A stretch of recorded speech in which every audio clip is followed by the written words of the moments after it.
Welcome back to Some Common Sense, Ohio.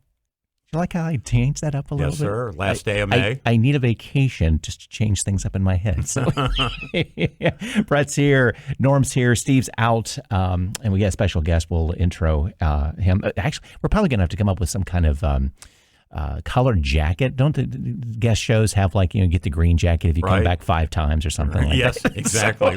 like winning the Masters. Exactly, yeah, something like that. As you know, Common Sense Ohio brought to you by Harper Plus CPA.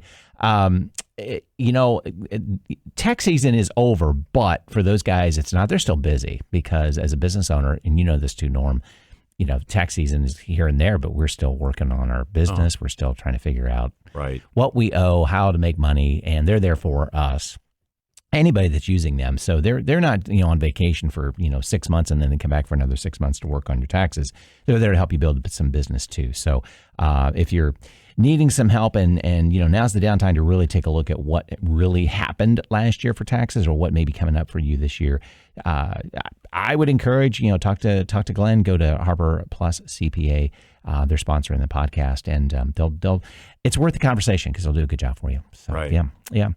So I'll let you tee it up. Well, this show follows hard on the heels of former President Trump's conviction yesterday, and we're not going to talk about that because there's probably I think there's a 4 million other podcasts. There is, and there's a lot of dust that still needs to be settled. I think it's better to maybe take a look at this in a rearview mirror about a week later. But you talk about seeing Harper Plus about business records. Mm-hmm.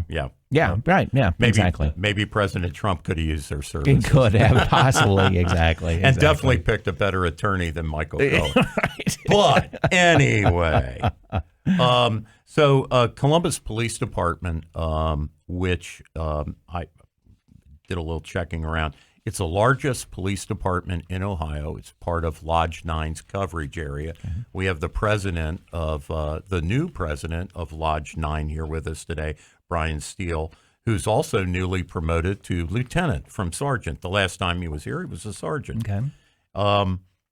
And the CPD is within the top 25 police departments in the entire country.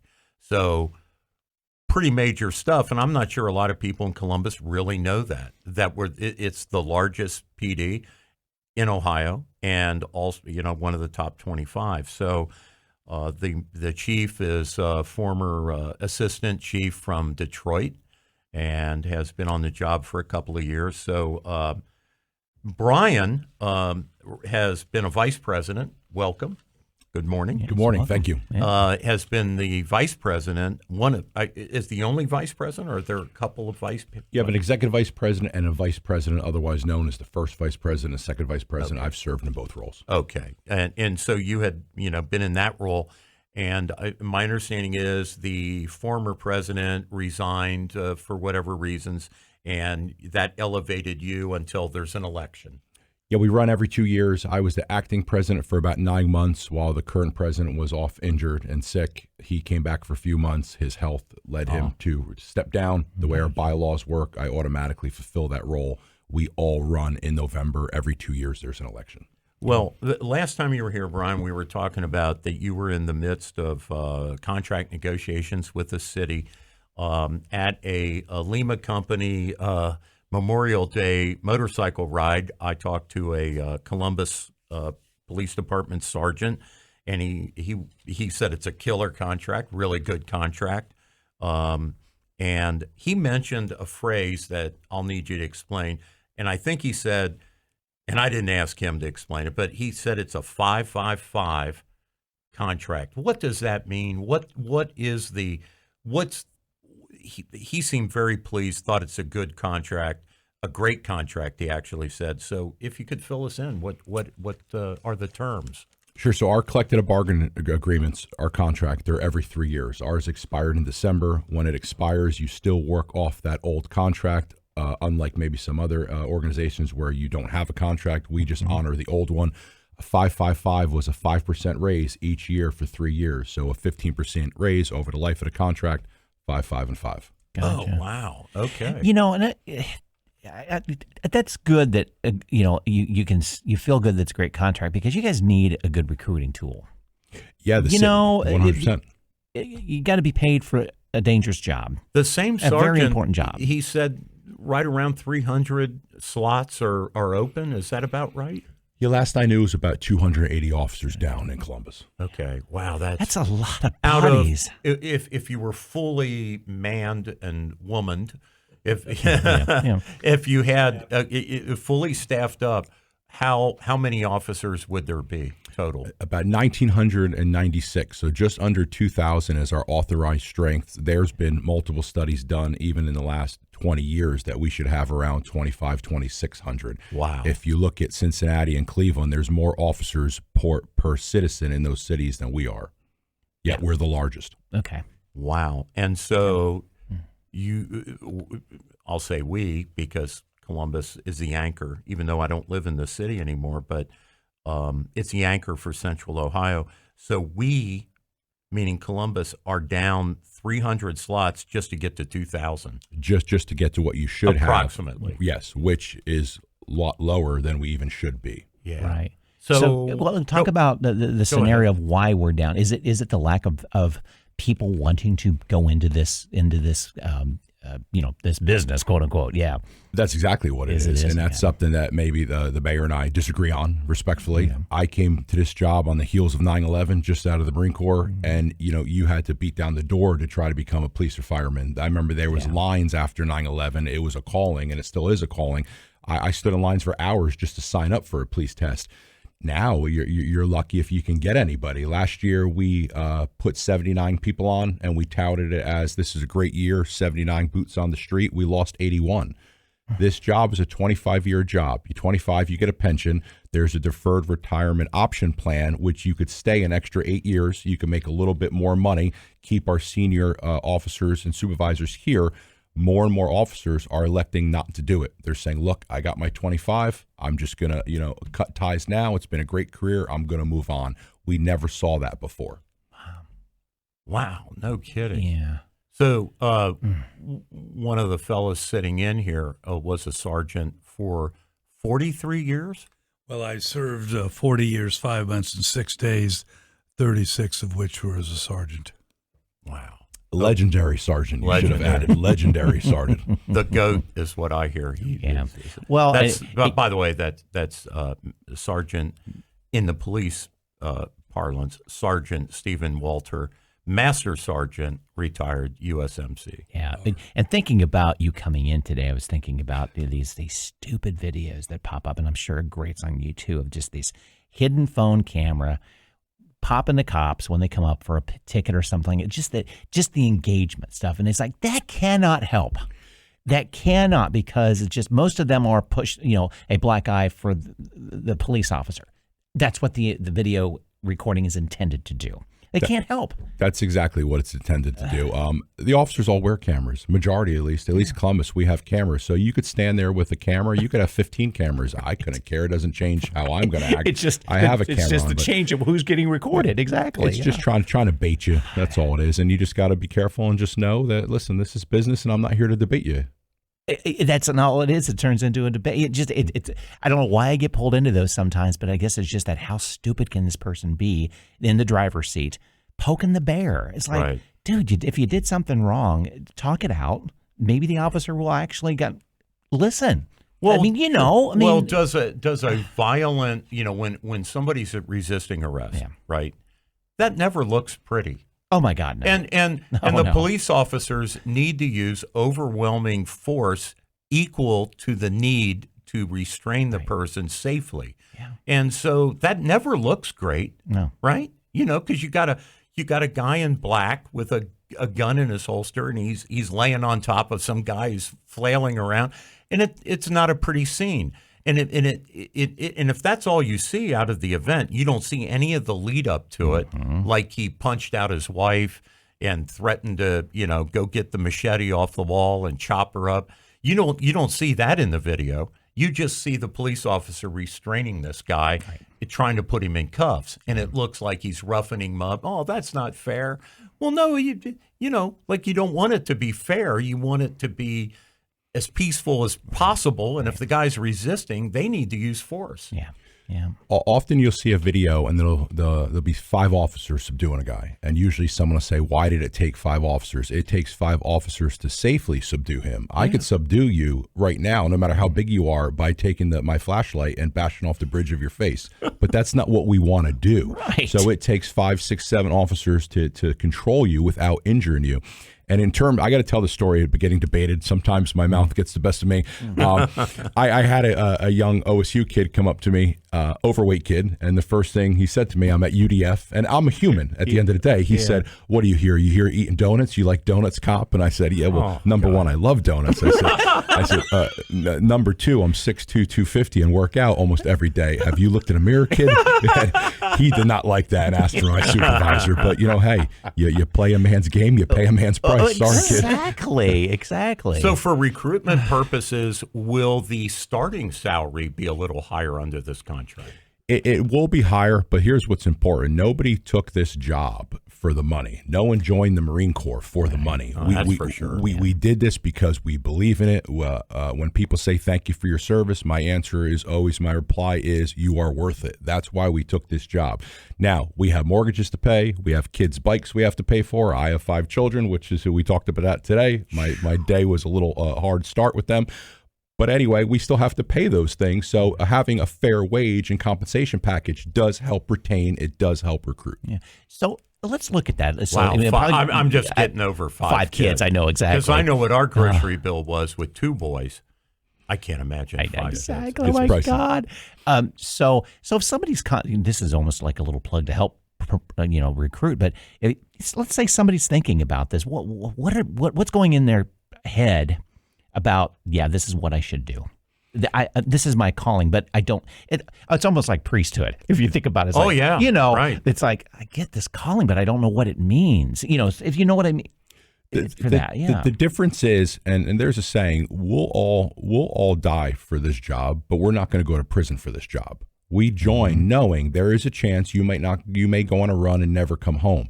After 2020 and the officers being vilified, it became a trend now to try to indict officers for simply doing their job. Yeah. No one's going to prison for that. And that's why if you're a young individual coming out of, say, college, and you're looking at law enforcement or Chase Bank, let's decide. One you might be put in prison for. The other one, hey, you can make just as much money and have an easier life.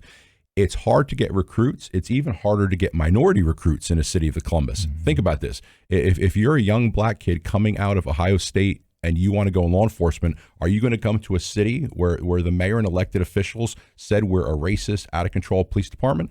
Even though we were investigated and found that there was no evidence of racism, at that time, our mayor, and again, respectfully disagree, his answer was, well, I'm disappointed with the findings. Yeah. Think about what that means. Would you go work for Huntington Bank if the CEO of Huntington claimed it was a racist organization? You would not bank there. You would not work there. We have a problem. We have scar tissue. We're going to get past that because we have to. I had said in 2020, 2021, it is going to take 10 years nationwide for this profession to come back. I totally agree with that. Everything you said. I remember when the chief of police here was Chief Jackson. And incredibly enough, the U.S. Department of Justice accused him of being a racist. Oh, yeah, and I remember that. That's right. I'm like, wait a minute. He's a black career police officer from Columbus, come up through the ranks, and he doesn't like black people. What are you talking about, right? Yeah. And it's because he wanted to use race-blind scores on the testing, for entry into the profession. He's like, I don't care, purple, green, black, white, doesn't matter. A score of this is what's needed to advance yourself. And somehow that was racist. So and I've forgotten about that. Oh my gosh. And so Brian, if I understand, the DOJ has basically investigated the Columbus Police Department like twice in the last 30 years or so. The DOJ Cops Office, which is a different branch of the DOJ, but it's the DOJ, they came in and did an investigation. Baker Hostetler is a law firm, did an investigation, something we call the Carter Report, Stuart Carter and John Glenn University. They did a report on our findings, the aftermath of 2020 and the riots.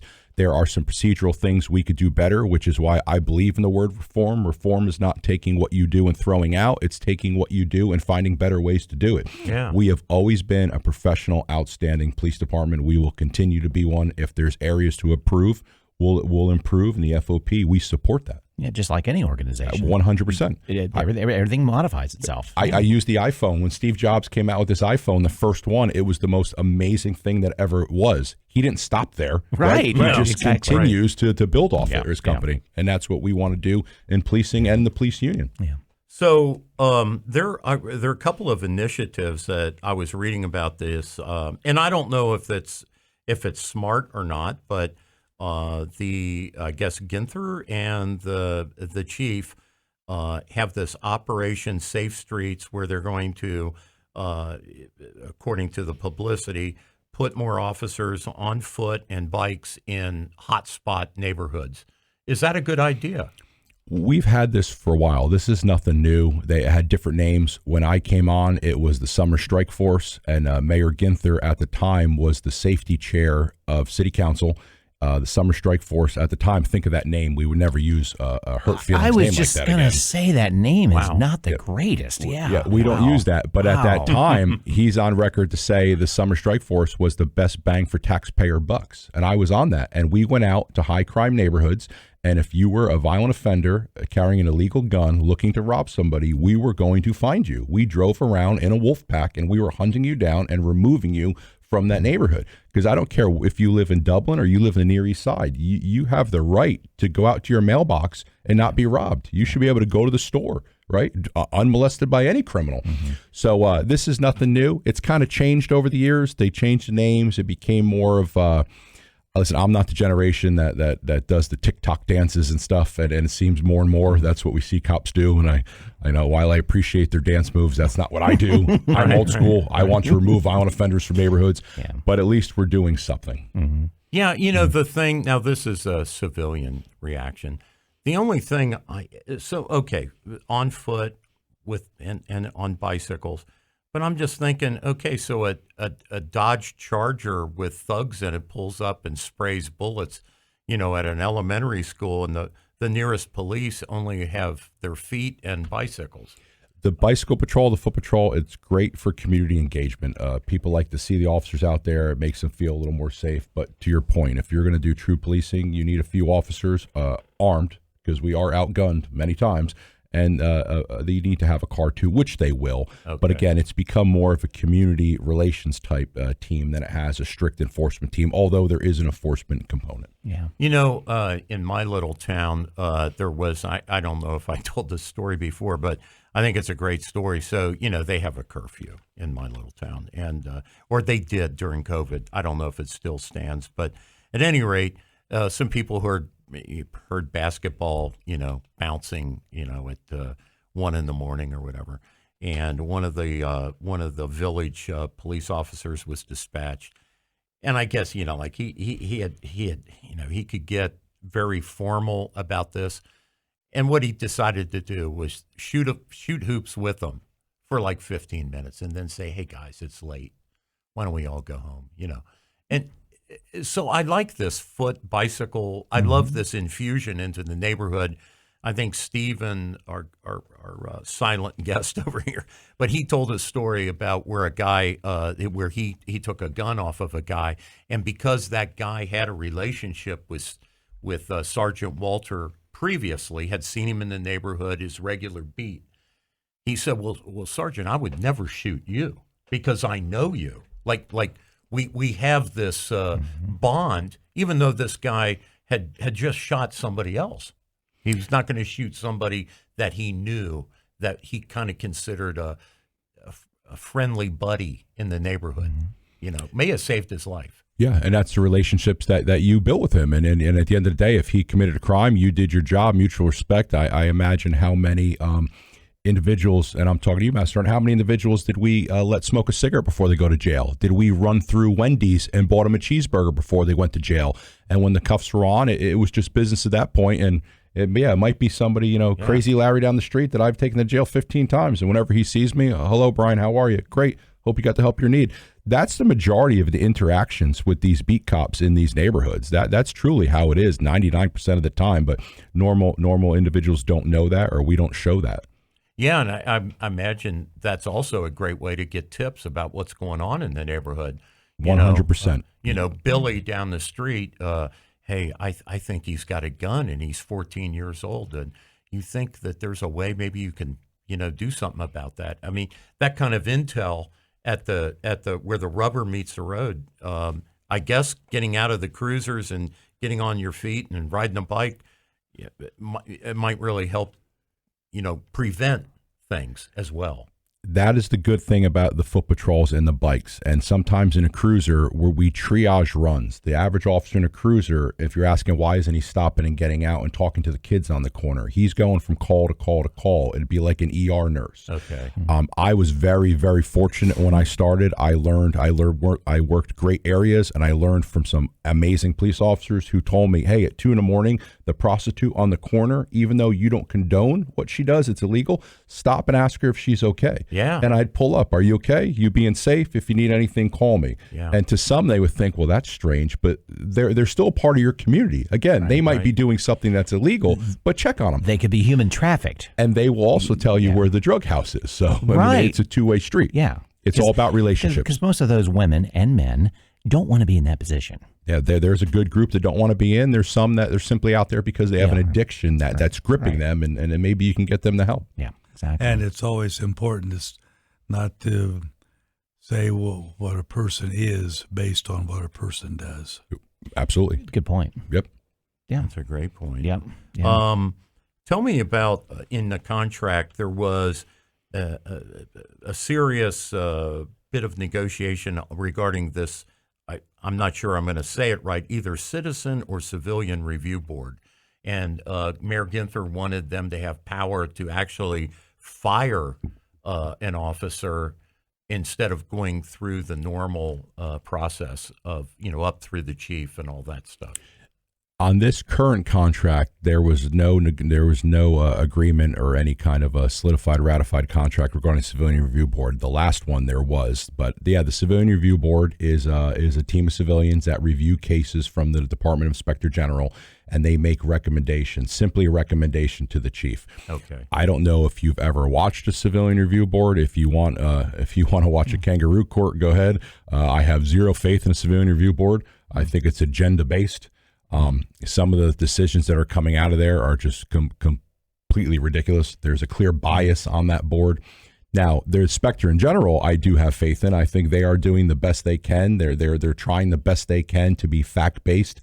If there's cases that we feel that they have a bias or not fact-based, that's the part of the job as a police union to call them out and try to work through that. Brian, is the inspector general under the city attorney department, or who does he or she work for? It's a she. She's from Detroit. She was a former Detroit IA sergeant, and or IA inspector. I can't remember her title. She is independent. Oh, in theory. Yes. Okay, but works for the Department of Public Safety. She is the Department of Inspector General is an independent. It's an independent entity. Yeah. Okay, so she would investigate any city employee, a fireman, whatever. Well, this is where it gets interesting, Okay. and I'm glad you brought it up. Inspector Generals are nothing new. In about 99% of the cities, the Inspector General investigates all city employees, all elected officials, and all contractors. Oh. Here in Columbus, it's just narrowed down to simply police department. That is it. Wow. I welcome the Inspector General to expand, to investigate all contractors, all city employees, and all elected officials. Here's what's interesting, too. It should be sure. like that. It should be like that, yeah. When we used internal affairs cleared an officer about 91% of the time. So 100 complaints come in, about 91% of the time the officer's cleared of no wrongdoing. It was touted that officers can't investigate officers. We need a third party to come in here, be fair, because quote unquote cops cover for each other is what they're saying. So we spent millions of taxpayer dollars. We brought in an Inspector General. Her report that was released, not publicly yet, which I find that odd, or maybe not, they clear officers about 90% of the times. So you had about a 1% difference. Where I'm getting with that is it shows that the majority of the times our officers get it right. Yeah. When they get it wrong, let's hold them accountable, and we could either train them, discipline them, or if it's egregious, so egregious, you can't work here, that's okay too. Yeah, I mean, hey, other departments now. The Columbus Zoo is not part of the city of Columbus, but I mean, it's a good example of public officials that there should be an inspector general, there should be auditors. We were just talking on last week's show about the purchasing manager at the Columbus Zoo had embezzled $2.3 million. Like where is the Franklin County or Delaware County inspector general in that situation? Because that went on, I think they allege it went on for like a decade. Yeah. I mean, $2.3 million to be able to embezzle that and more or less get away with it for a decade before somebody finds out about it. Yeah. So that kind of inures to your point, Brian, about hey, if you're going to have that office, why not expand it to all the operations within the city? It doesn't make any sense. Yeah. Yeah. I mean, I know Ohio has an inspector general's office, and it covers the politicians for sure, because I used to be a lobbyist. We had to turn in quarterly reports about if you were a state representative, Brian, and I bought you a sandwich, I had to report that. And not only did I, as a lobbyist, have to report it, but you, as a public official, had to report that. And if the two reports didn't match, somebody's in trouble. Right. Yeah. So you mentioned the Civilian Review Board. Can it work if it's done right? I mean, it sounds like a good idea. I think if you had the right people that were fair, firm, and impartial, then it absolutely can work. Okay. But when you have individuals that clearly have a bias or have no training or no understanding, again, the scenario I used, why did it take 5 or 6 officers to subdue him? And if they're not willing to kind of listen and be guided, then what's the point of it? Brian, they're probably appointed, right? Aren't they political appointees? They're all political appointed. Okay. Yep. Which I never liked either. Yeah. So in other scenarios. You can load it, to his point. You can load up political appointments that are a way to load up people who think the way you do if you're the mayor. Yeah. You're right. And so they're going to carry out your agenda by extension. And easily a thank you job for helping me get into office. Right. I'm going to, help me get in the office and I'll put you on the Civilian Review Board. And we just went through, several years of defund the police, as if that is a punishment to the police, right? You're punishing your community when you defund the police. 100%. And now they're all trying to, restore the funding to the police, like the mayor in Portland, right? All of a sudden, they want the streets in Portland, cleared of these encampments of homeless and drug users and all this stuff. And it's like, because the conventions aren't coming to town. Well, given the makeup of the review board, it makes me wonder if I could get on the Ohio State University brain surgery review team, because I know nothing about that either. Right. Yeah, it's like Wikipedia. You could write an article for the brain surgery definition in Wikipedia, having not been a brain surgeon. Yeah. But, so it's just random people. Now, maybe you're stretching the analogy a bit, but I often quip, I wonder how many people on a review board have ever been in the front seat of a police car. When I was in law school, we had to do ride-alongs with the Cincinnati police, and it was eye-opening. And I worked at a law office, and we had retail criminal defendants and business dispute cases and all kinds of stuff. So I thought I knew something. Oh, my God. Basically, 90% of the calls that night, so I did a night shift, went in at, 10, got out at 8 in the morning, whatever. And it was 90% domestic calls. And it was scary as hell. And this is back, in the 80s, far more dangerous now, I think.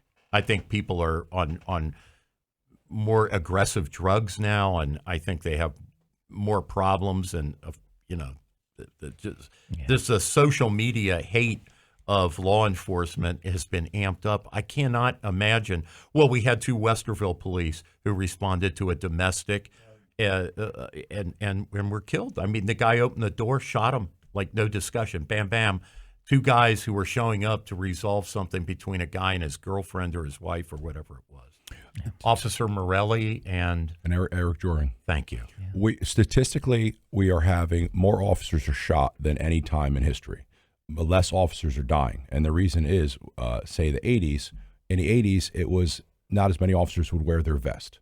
Now officers all wear their vest. 99% officers have their safety equipment on. And if you look in Columbus, we have major trauma hospitals who, let's be frank, the hospitals got very good after Iraq, right? These guys learned the best practices, and we're saving not only officers, we're saving in general. So when you don't always look at homicides, look at felonious assaults. If you have say you have 100 homicides in Columbus, but 1,500 shootings, right? We save those who are being shot. In Columbus, if you get shot, you have officers that are going to respond.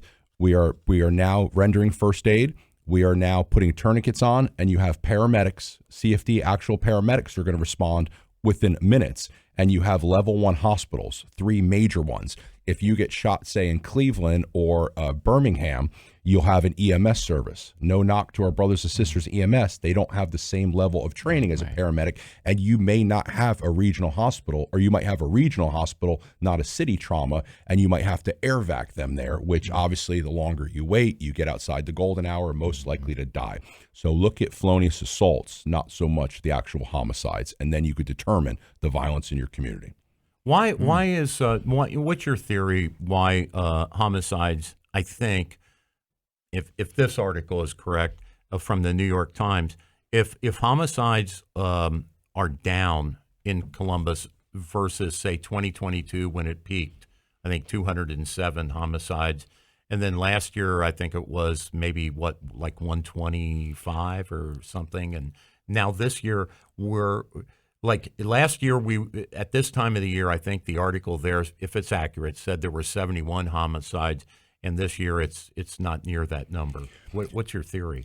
So we don't know exactly, but the great thing with stats is if you look in the last 5 years, it goes up, up, up, drops a tick, and you're like, oh, great, we're down. Yeah. And then it goes up. Take your gas.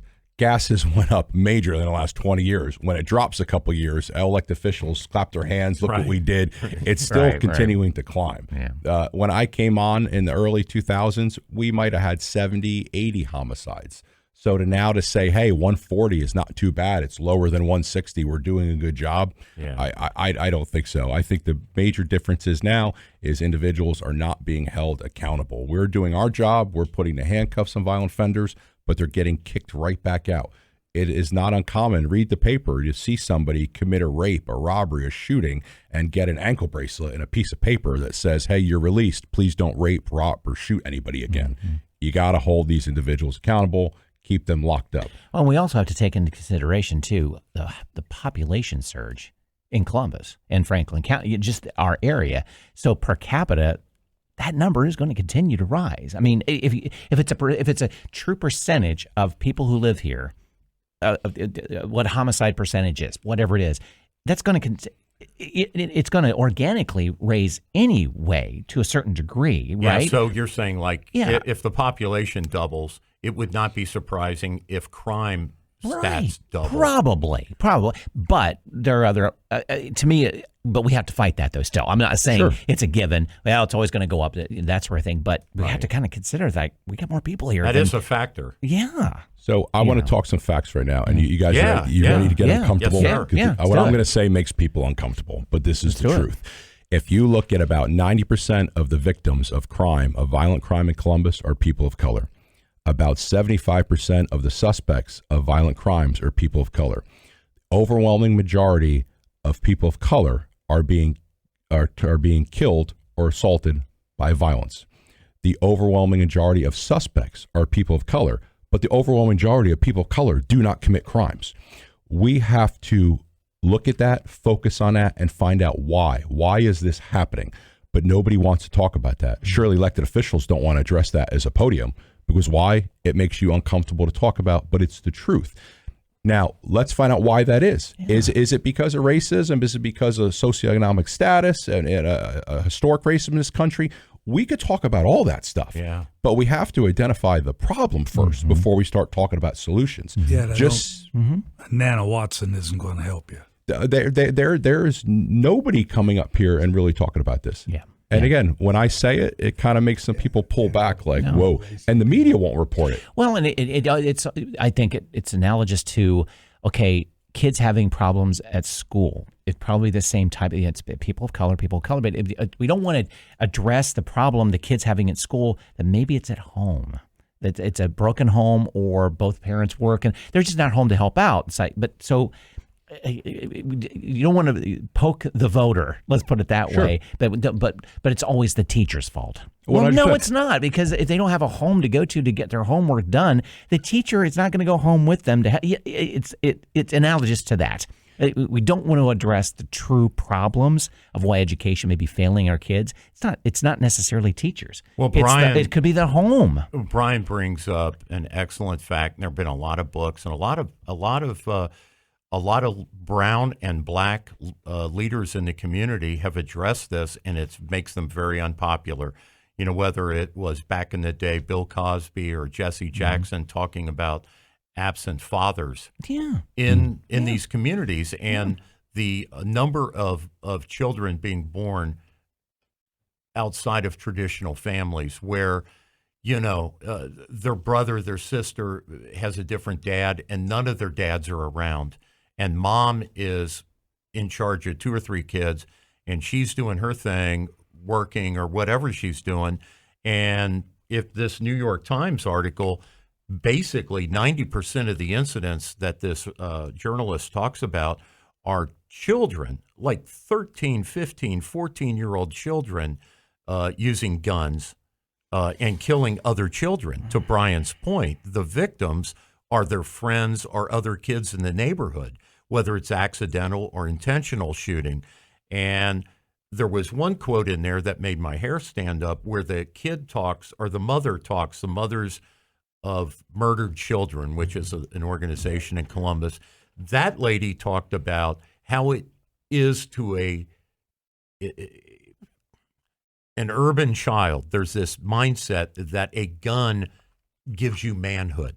That having a gun, if you're 13, 14, and you're the oldest male in the household, hey, I'm going to look out for my household, you know, and I'm going to defend our house, and I'm going to go get a gun. She says you can get a gun on the street in Columbus for $50 is a typical price. I don't know if that's accurate or not, but a kid could come up with $50 and then think he's now the dad figure, right? Because dad's missing. He doesn't have a dad. And that's got to be one of the biggest factors. Is this, I saw where Columbus is spending this summer $21 million on summer youth programs. And I would think most of that money would not need to be spent if we had nuclear families and fathers in the house saying, hey, kid, you can't have a gun, right? You know, you're not going to go out there gangbanging, you know, but dads aren't around. And so something has happened in the country historically, and like Brian said, people don't want to talk about those kinds of issues, because it starts to sound like you're blaming people, well, and you're also picking out a race or picking out a color. More and more white girls are having babies out of wedlock too. I mean, it has exponentially risen, almost to the point that more births are outside of marriage than within marriage. And so there's got to be consequences for how these kids are being raised and why they act up at school, why they act up out on the street. It's a larger social question, and I think Brian nailed it. But like, who's going to lead us through that discussion? I was actually hoping, I don't want to get political, but I was actually hoping like President Obama would really have driven that issue, because there's a guy, half white, half black. He could have bridged a lot of this discussion, frankly, with some really good, hard, tough talks. And that was an opportunity missed. Yeah, well, he still has the opportunity. He's still around. Yeah, right. He's still around. I wish somebody of that stature would grab this issue and promote familyhood. Yeah. And our society needs to step up and support families. You know, like make whatever the taxes are, make it so that an inner city family decides to stay together, give them incentives under whatever the welfare laws are and how expenditures, you know, how much money they can get, and all, you know, Section 8 and all the other ways we support people on welfare. Make it so intact families get more money than families that are broken. And that's the problem. Failed policies out of the 60s. But before the 1960s, the divorce rate of a black family or a black husband and wife was lower than a white family. Yes. We incentivized the single father system. Look, I didn't just make this up. Full disclosure. Number one, I'm a proud member of the NAACP. I've worked inner city challenged community of color my whole career, and I am part of that community, and I want the best for my community.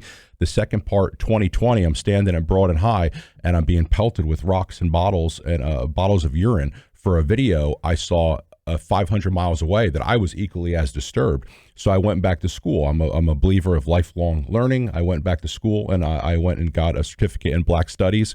And because the reason I did it, I thought maybe there's some stuff I wasn't taught in history, and there was some stuff that I was not taught in history. So when I start openly talking about this, and just because I'm a white male, it's like, well, you can't say that, you're wrong. And I say, hey, this is just what I read in books. So if you want to talk about the black guy and some racism in policing at a micro level, let's talk about it. But then let's go on a macro level and talk about racism in banking, racism in education, racism in real estate. And that's where individuals were like, well, hold on, I'm a realtor. I'm not racist. Well, I'm a cop, neither am I. Right. Or hold on, I'm a nurse. Right. I'm not racist. Right. Well, I know you're not, but let's talk But- about your profession. Yeah. It changes the game a little bit. Yeah. Yeah, it does. Yeah. I took Black Studies at University of Cincinnati for the same reasons as you. I felt like that was an area where I had some ignorance, and I wanted to learn. I'll never forget the professor walked in one day, and she could clearly make out that, okay, I got a guy back there kind of looks Mediterranean. He's a little bit brown, but she went ahead and said, all white people are racist because they're white. And I raised my hand, and I don't know, maybe I started a little discussion. I said, I got to tell you, the house I live in, I got black neighbors on both sides. We're really tight. We're real friends. We watch out for each other's house to make sure we don't get robbed. And in my house, my parents never used the N-word, and I'm not bragging. They just never did. And if one of us were to use the N-word, my mom and my dad would have had a cow. So I'm just saying. In fact, being a little dark, I got called the N-word. There's that phrase that they use with Arab kids, a sand N-word, right? Okay. I got called that, right? And I punched. So, I got on the ground and did, rolled around and punched people for calling me that. But the point is that the professor shouldn't have said something like that, right?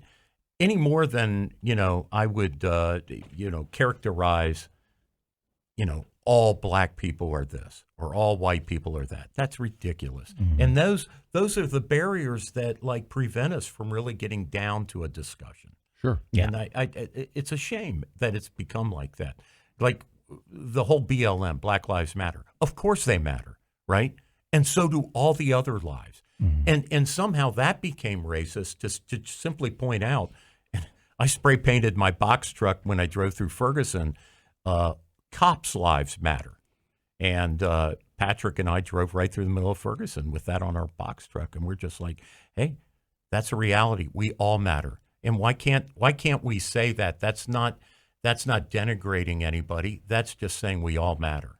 And end of speech. You hit. I teach a class at a local high school. I do it a couple times a semester, and a couple things I say. And I've talked to the president of NAACP about this. I said, listen, Black Lives Matter, absolutely. I said sometimes I wish they didn't, and they would always look at me and say, "What?" I said, "Well, then maybe I'd get a good night's sleep because I can't tell you, and you too, Sergeant, how many children of color we stood over their bodies." Gunned down. Terrible. So maybe if they didn't matter, we could put those demons to rest and actually dream at night instead of nightmares.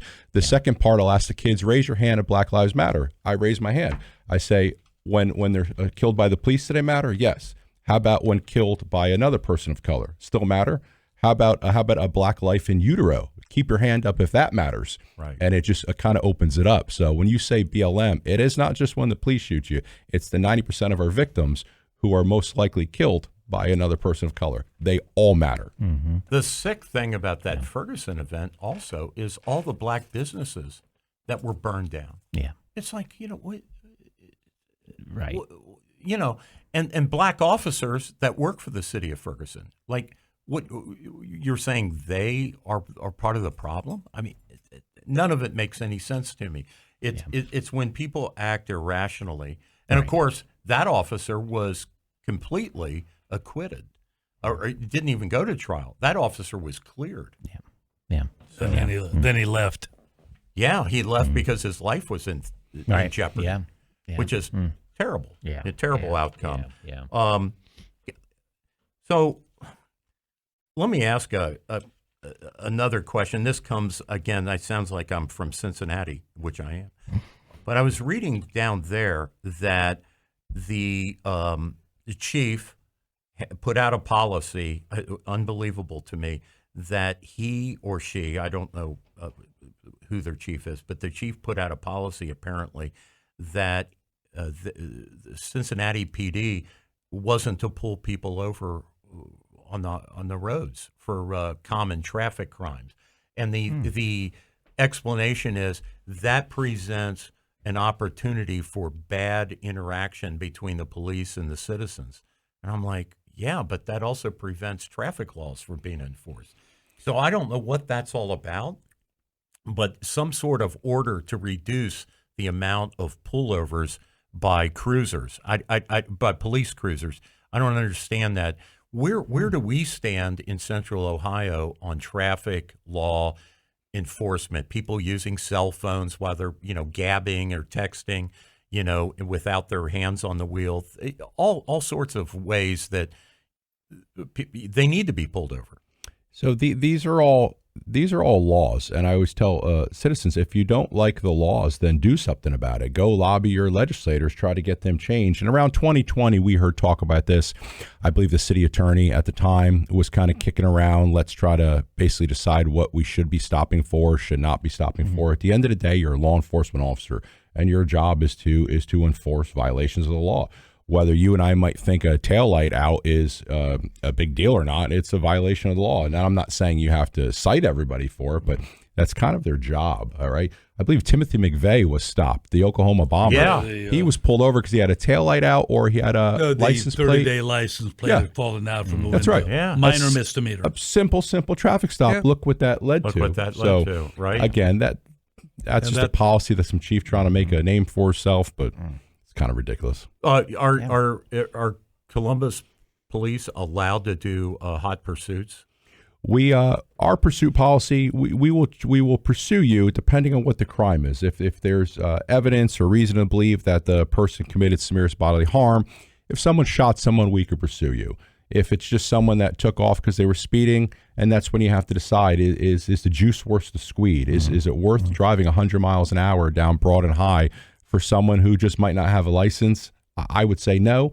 But if they just kidnapped a kid, then hey, we're going and we're gonna get you back. So it's context. Yeah, It's like what? Why am I going to pursue at high speed? Yep. Yeah. Okay, because I remember like a case, this was several years ago, where the Gahanna police were chasing a young man, I think, who stole a car, and the kid lost control, and killed himself. Yeah. And they blamed the police for that. I'm kind of like, well, wow. At any moment the kid could have just stopped, right? But he kept running, and the police don't know the age of the person involved. I mean, it's just a guy in a car speeding away from Grand Theft Auto. Yeah. So speaking of the safety piece, I mean, obviously we're walking up on the 4th of July, the fireworks and that sort of thing. I've never heard anyone from the police department talk about how you handle security for 500,000 people down there. I mean, what's the approach, and what's the mindset of all this humanity in one spot that gathers for the full day, maybe the night before, and they're a little loose. Red, white, and boom. Yeah, red, white, and boom. Yeah. They're a little loose by the time the fireworks are going off. Well, now we got rec marijuana. Yeah, right. Well, another little inducement there. But if nothing else, just that lots of different people together in one spot. Right. How do you guys take a look at that in regards to just keeping it safe for everyone? So I worked it last year. I'll be there this year, and as an FOP leader, that is It's the best and a worst day for a police officer. It's the best day because you get to go out there and there's great community interaction. It's the worst day because it's all hands on deck. Guess what? Your vacation's canceled. You're not with your wife and kids or your husband. You're going to go down there. So as the FOP, we all go down there and also support. The overwhelming majority of individuals down there are great people having a great time. There's just that little pocket, that handful. What we saw last year that's very disturbing is you'd get a pack of 30 juveniles and they would yell gun or yell shoot and they all run. So it's this stampede effect and they're doing it as a joke. It's not a joke. Kids are being lost. Old ladies are being knocked over. I wish they would stop that. And I would just grab them and say, knock it off. And it doesn't help. It sounds like a Who concert ready to happen. Oh, for sure. You know, I mean, for sure. Stampede, people dying under fire in a theater. Yeah. Yelling but fire. To answer your question, we go down there. We have we put a lot of officers down there, a lot of resources. Be visible, walk around. We tell people if you see something, say something. You see somebody with a gun or doing something or not, grab one of us. We're going to do the best we can to remove them from the crowd. Yeah, because it always amazes me that event goes off, and usually without a hitch. And it's just like, we can do this, people. It is kind of amazing. It is, isn't it? If you think about it. It's a huge crowd, and you would think that there would be a lot more incidents coming out of that than there are. Yeah, and in my mind, I attribute to they're seeing blue. They're seeing blue walking around. On another major event, what is this human trafficking warning during the Arnold Classic all about? I don't really understand that. What are people? Is the thought process that people are stealing other people who are coming to attend, or is the idea that like there's some kind of hidden market for people that come into town? Like, hey, do you want a girl or a boy? You know, we can provide that. I don't understand what that warning is about, and I heard it again this year.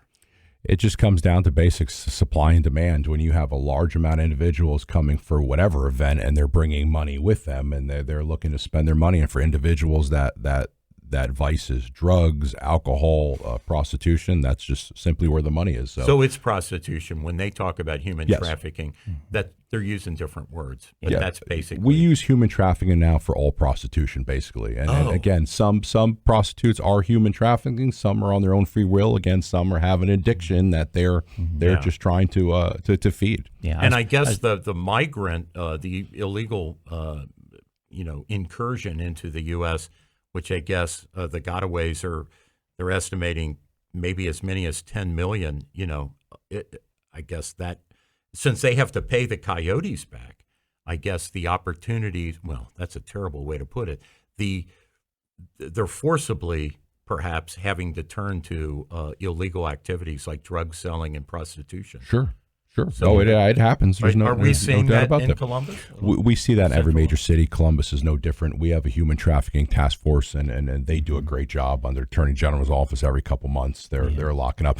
If you look at who they lock up, it's everybody. Are you seeing a lot of illegals, or has that started to, you seeing people who are not citizens more and more, or not so much? Not being in that unit, we don't hear much about the actual victim. We just hear about we call them the Johns, the actual person purchasing, and they're all over society. It's clergy, teachers, police officers, you name it. Married men with kids, it's everybody getting caught in those. See, I've heard one of the frustrations with the whole border discussion is that law enforcement engagement with illegal immigrants is not being tallied up, or it's not being tracked.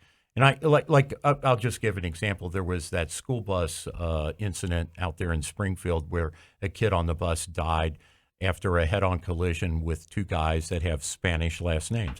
I don't know if they were illegal or not. And I just wonder, with traffic, manslaughter and DUIs, those stats don't seem to be available for us to assess the impact of illegal immigration on the criminal justice system. We're guessing at it, but we don't have actual info. So, like when an officer is doing a report on a murder case or a DUI, there's no box to check, right? That says this person's a non-citizen. So we don't really track this. And municipal police department, it does not matter to us. If you're a victim of crime or suspect of crime, we don't really deal with you in terms of your status.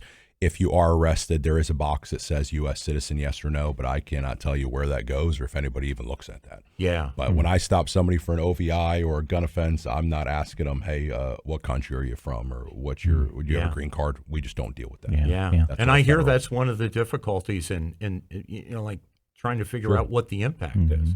A lot of that changed under President Obama. Before President Obama, if I took you to jail for no license and you were not a legal resident, if you were an illegal, we would call ICE, the DRO office, which was right down in this area, and they would put a detainer on you. When President Obama took over, they had a sweeping policy through the DOJ that we will no longer detain you on these minor offenses.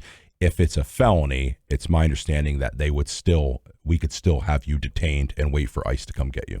Okay. So we heard that Columbus at one time, I don't know if there still was a sanctuary city. Is there any kind of policy that you know of within CPD or Franklin County or wherever in Lodge 9's area? Is there any kind of sanctuary law that prevents you from even contacting ICE?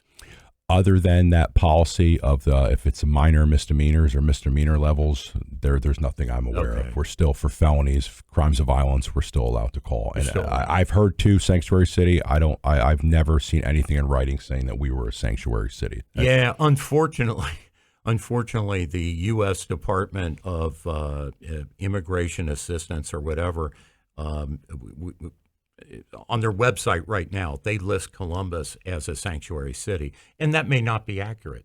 Not everything in the federal government is accurate, right? I could tell you there's no Columbus police officers actively working with the Homeland Security HSI, formerly known as ICE. Okay. So I know there's no partnership there, at least formally working, but that's not to say maybe investigations. And there used to be, is what you're saying?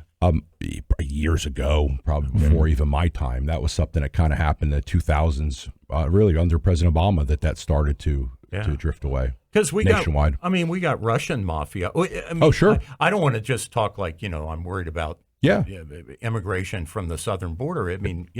I heard the Canadian border and U.S. border, more people are coming through there because the pressure's on the southern border. Sure. I think we're averaging 3,000 undocumented a month are coming across at least our southern border that we have no idea. These are the ones we're not catching that I have no idea about. Right. And I'm sure the northern, and not to mention boats. Mm-hmm. Oh, right. Yeah. The submarines. Oh, yeah. Didn't they get one in San Diego? It was a submarine. Oh, I didn't even. It was foundering, and the Coast Guard went out there, saved a bunch of illegals. Now, they were bringing in drugs. Okay. Let me ask you about a couple of incidents. Can you update us on the status of the Takaya Young situation where it was Blendon Township, where she took an officer off of his feet. She hit him with her car. After several minutes of dialogue, please step out of the car. She stayed in the car. She was pregnant. And the guy, she assaulted him with her car, which is a deadly weapon. And he shot her. And I'm sure he didn't want to kill her. It wasn't trying to kill her, but you shoot center mass, I guess. You do what you can, but it went through the windshield, and that can deflect the path of a bullet, is my understanding. So whatever, she died, and I'm just wondering, is that officer been cleared yet, or is that still in an investigation? No, just to recap for your listeners that probably aren't aware, Miss Young was part of a theft ring. She was at Kroger. She was, these are facts of the case, she was stealing alcohol, and the investigation led to show that they would steal alcohol and sell it on a wholesale market or black market, if you will. So the officers were flagged down by the Kroger employee that she was stealing alcohol, and they approached her, and then she ended up striking the officer with the vehicle. He fired one round. That has been presented to, or it will be presented to, the grand jury. It was investigated by BCI. That has not come back yet, whether it's going to be an indictment or no indictment. We would anticipate it could be as early as this week to December. We're not sure when those in Ohio, the grand juries are met in secret. You don't know who's on it. You just know if they do what they call bill or no bill, present charges or no charges. Okay. Is that standard operating procedure that BCI does officer involved? Again, after 2020, Columbus used to do a lot of them. The sheriff's office would do a lot of them. We have our own teams, but now we just basically farm out to BCI. It's a third party. It looks better in the paper when a third party's doing it, is all it comes down to. CPD was doing their own for years, for decades, outstanding job, but that is common now for BCI. Okay. And then another case, well, I just want to also note, I mean, we had that professional golfer down in Louisville, and then up in Chicago, another police officer was dragged. I think it was a female officer who was removed from her patrol vehicle. This is all on video, and I find this inexplicable. She was removed from her vehicle and then dragged by her own police vehicle. It's all on video, and the perpetrator, even though I think it was a female perpetrator, the perpetrator is on video doing all this, and they walked. They were not convicted. So I mean, even with body cam and other kinds of cam, I don't understand how there's video of an officer being dragged by her own vehicle and being pulled out of the car by this person, and in the same way. And I don't want to get into the golfer thing, but I mean, he's at the scene of a vehicular homicide. And somebody tells him not to go somewhere, and, okay, they dropped all the charges. But, hey, man, I actually think the Louisville PD, I'm encouraged by the fact that regardless of whether you're a celebrity or not, they took that guy into custody. Now, I don't know the facts. I don't know if it was right or wrong or whatever. But I always say, well, what if it was me? They would have hauled me to jail, but they're going to let, some celebrity guy go. And in this case, Louisville did not. And I kind of thought, good, Sure. And I'm not aware of those two cases. I heard of them, but not enough detail to really make an opinion. I could just tell you, just comply with the officer's orders. No matter if you're stealing alcohol or if you're a billionaire golfer, just comply and we'll work it all out. Yeah, right. I mean, I want to get to the clubhouse and start working out and get ready. Listen, I get that. You're a big-time golfer, but there's a guy in a yellow safety vest telling you not to proceed. Come on, man. Yeah. You're no better than anybody else, Yeah. So the last thing that I have on my list, and then, if you have some other items, but this former vice detective for Columbus, some incidents back in the late 2010s, so 2017 and 2018, he was acquitted of murder charges involving somebody who stabbed him from the back seat of his cruiser, and he defended himself and shot her, is the allegation, and he was acquitted of that. But he has the same officer, same vice detective, is now serving, I think as of this month, was sentenced in federal court for kidnapping a couple of prostitutes and forcing them, is the allegation, to pleasure him. So I'm just wondering, FOP policy, when does your obligation to represent or stand behind an officer begin, and when does it terminate in the legal justice system? So we're governed by the Ohio Revised Code 4117. We're a union. This is a union member. By law, we have to represent him in the scope of his duties. So he has a right to union representation. When he got an officer-involved shooting that was found justified, it was cleared by the investigators. It was what we call a good shoot. He was justified to shoot, and then he now goes to court, and in that court, he gets acquitted in the criminal. There's administrative and there's a criminal. So we represent him in that shooting only. Anything else he did outside the scope of his duties, or allegedly did, or was convicted of doing, we do not represent him in that. That's not our members' money. That's not our attorneys. We have nothing to do with it. We represent you if you were charged in an incident in the scope of your duties. Let's say there's a bank robbery and you shoot the bank robber and you kill him. We are going to represent you for shooting and killing the bank robber who assumes he's shooting at you. Now, if you go in that bank robber's pocket and you start taking out money and put it in your pocket, we are not going to represent the member for doing that. Gotcha. Does that make sense? Yeah, it does. There's good people that do bad acts. There's bad people that do good acts, and we have to differentiate. But I could tell you he is no longer a member of the FOP, and we do not represent him in any of that alleged criminal conduct that happened outside the scopes of his duties. Brian, if I'm a police officer, like a doctor can get malpractice insurance. Yep. If I'm an LEO, can I keep it Steve up? Can I get? Is there any kind of private insurance, or is there any kind of insurance you can buy through the FOP for mistakes or negligence or whatever you do in the course of your job, or is it just there's no commercial such insurance? So mistakes, negligent, those are kind of a little bit different things, right? We looked at, and that's how the law looks. Did you recklessly do it, purposely do it, knowingly do it, negligent do it? We look at were you on duty at the time, or even if you're off duty, was this within your official scope of your duties or not? And that's when we decide what we're going to do. We have a legal defense plan, which that just says that the national FOP will help pay that bill. When Officer Tensing down in Cincinnati was tried, he was tried twice. It was $2.2 million.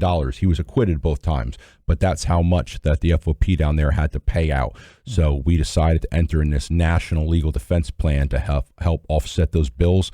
We saw in 2017, we looked down the horizon, and as a local leadership here in the FOP, we decided, hey, there's going to be more cases of officers politically indicted, and we were right, because it's happened over and over again. But like, that training range incident that happened recently, where, obviously the one police officer's not trying to kill the other police officer. They're out there at a range, and somebody made a mistake, I guess. I don't know all the facts, but, it was an accident. Let's just, for purposes of discussion, stipulate that it was an accident, and let's say the guy's family, the one police officer's family, wants to sue the other police officer personally.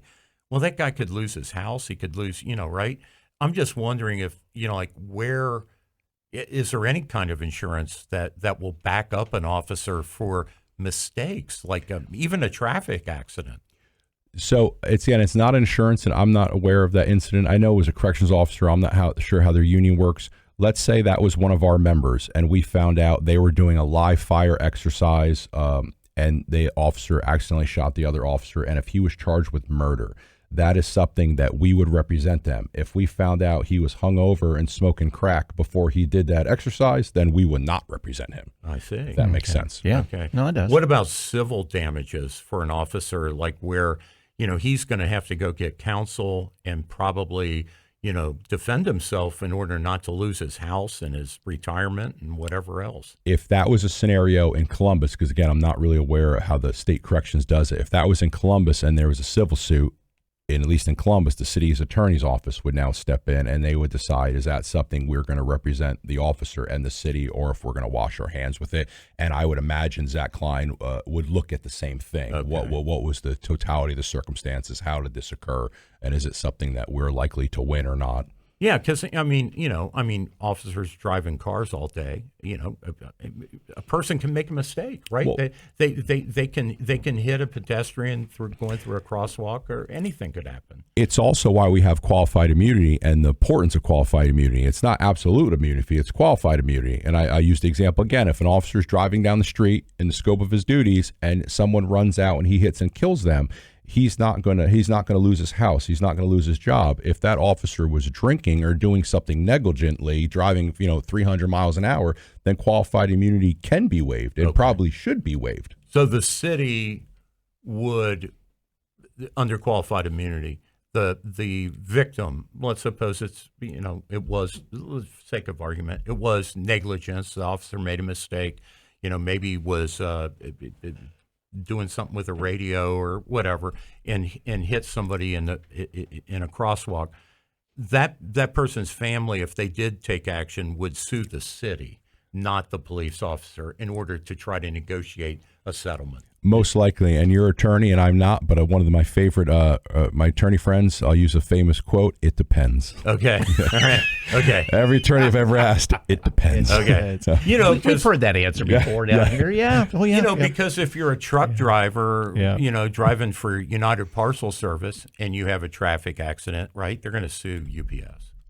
And I just wonder, It's complicated. UPS would cover him probably unless it was negligent. Yeah, like he was smoking crack while driving. Right. UPS probably would not back him. But if it was a pure accident. Yep. Yeah. Makes sense. Well, hey, Cool. man, you're always welcome here. Is there anything else that, any other news kind of thing or topic that you need to address?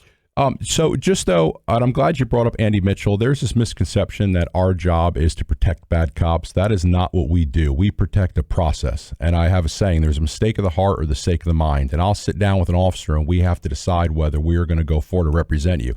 If he had a mistake of the mind, hey, we could work with you. We could figure something out. If you have a mistake of the heart, you're out there stealing drug money like officers who were recently sued. Yeah. If you're out there actively engaging in these legal acts on duty, then you're not going to come to me looking for some help. I'm going to gently escort you out that door and say, this is not a place for you. Mm-hmm. If you confront a violent individual and then you hit him and maybe you hit him one more time than you should have, or if you shot him 3 times and maybe they're saying you shot him twice, but again, he's a violent criminal that's shooting at you, I'm going to give you the benefit of doubt. And we, an organization, we are going to rally behind you.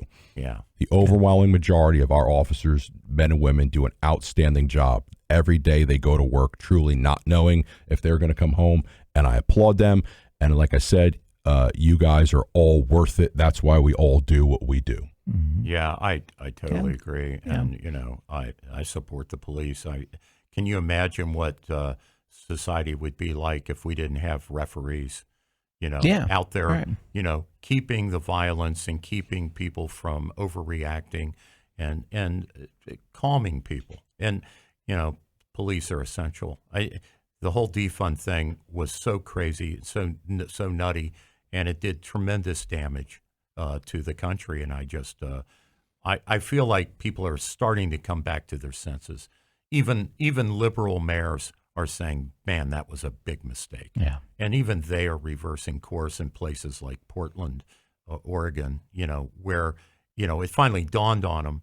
And, like San Francisco's got to do something. I mean, they're falling apart. My brother lives in downtown Chicago, and he said, everybody goes in when it gets dark because it's just it's a zoo out there. Yeah, it's like letting the inmates run the asylum almost. Yeah, and it's terrible. Yeah. The Magnificent Mile, that all the tourists used to go shopping in downtown Chicago. You could walk around till 4 a.m, Navy Pier, all that. It's totally changed, he said. And that's a direct result of people in power not supporting the police and emasculating their ability to do sensible law enforcement. And, we saw that in New York City. Yeah. The Giuliani approach really did work. And, what Bloomberg carried that on through his administration. And then it just shows you how quickly it can change. A mayor gets elected who has a completely different view of law enforcement, and the city goes to hell. Yeah, it sounds like you're describing Columbus. Yeah, I am. Yeah, I think Columbus. We when you see people fleeing places like the short north to go out into the farm fields of places Sunbury or wherever, right? They're escaping something, and this is again where, like Brian was talking about, honest conversation. We need to do a lot more of that.